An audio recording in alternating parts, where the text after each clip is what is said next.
नमस्कार, मी सूरज पवार कुलाबा न्यूज 24 मध्ये तुमचं स्वागत करतो। मुंबईत मान्सूनचा जोर वाढला असून पहिल्याच मोठ्या पावसात ठिकठिकाणी पडझडीच्या घटना समोर येत आहेत। छत्रपती शिवाजी महाराज टर्मिनस स्टेशन जवळील अत्यंत गजबजलेल्या रस्त्यावर काल मुसळधार पावसामुळे एक भलं मोठं वृक्ष उन्मळून पडल्याची घटना घडली। हे थेट दृश्य आपण पाहू शकता कशा प्रकारे हे महाकाय झाड रस्त्याच्या मधोमध कोसळलं आहे। सुदैवाने ज्यावेळी हे झाड पडलं त्यावेळी तिथून कोणतीही मोठी वाहतूक किंवा पथचारी जात नसल्याने एक मोठा अनर्थ टळला आहे। परंतु येथे 2 वाहनांचे म्हणजेच 2 टॅक्स्यांचे मोठे नुकसान झाले आहे।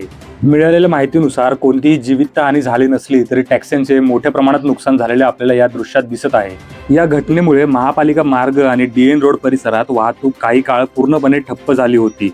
घटनेची माहिती मिळताच पालिकेच्या A वॉर्डच्या आपत्ती व्यवस्थापन पथकाने आणि कर्मचाऱ्यांनी तात्काळ घटनास्थळी धाव घेतली। कर्मचाऱ्यांनी कटरच्या सहाय्याने झाडांच्या फांद्या कापून आणि टॅक्सीवरून झाड हटवून रस्ता मोकळा करण्याचे काम युद्धपातळीवर सुरू केले। मुंबईत दरवर्षी पावसाळ्यात झाडे पडण्याच्या आणि वाहनांचे नुकसान होण्याच्या शेकडो घटना घडतात। BMC कडून पावसाळ्यापूर्वी झाडांच्या छाटणीचा दावा केला जातो, मात्र तरीही अशा दुर्घटना घडत असल्याने प्रशासनाच्या कामावर आणि देखरेखीवर पुन्हा एकदा प्रश्नचिन्ह उपस्थित होत आहे। दरम्यान हवामान खात्याने मुंबईत पुढील 24 तासांसाठी अतिवृष्टीचा इशारा दिला आहे। त्यामुळे नागरिकांनी कामाशिवाय घराबाहेर पडू नये आणि जुन्या इमारती किंवा मोठ्या झाडांखाली उभे राहणे टाळावे, असे आवाहन प्रशासनाकडून करण्यात आले आहे। तरी येत्या काही दिवसात पाऊस आणखीन वाढल्यास मुंबईकरांना अधिक सतर्क राहावे लागणार आहे। तुमच्या भागात अशा घटना घडल्यात का आणि याला जबाबदार कोण, निसर्ग की प्रशासन? यावर तुमचं काय म्हणणं आहे कमेंटमध्ये आम्हाला नक्की सांगा आणि अशाच नवनवीन बातम्यांसाठी आपल्या कुलाबा न्यूज 24 ला फॉलो करायला विसरू नका।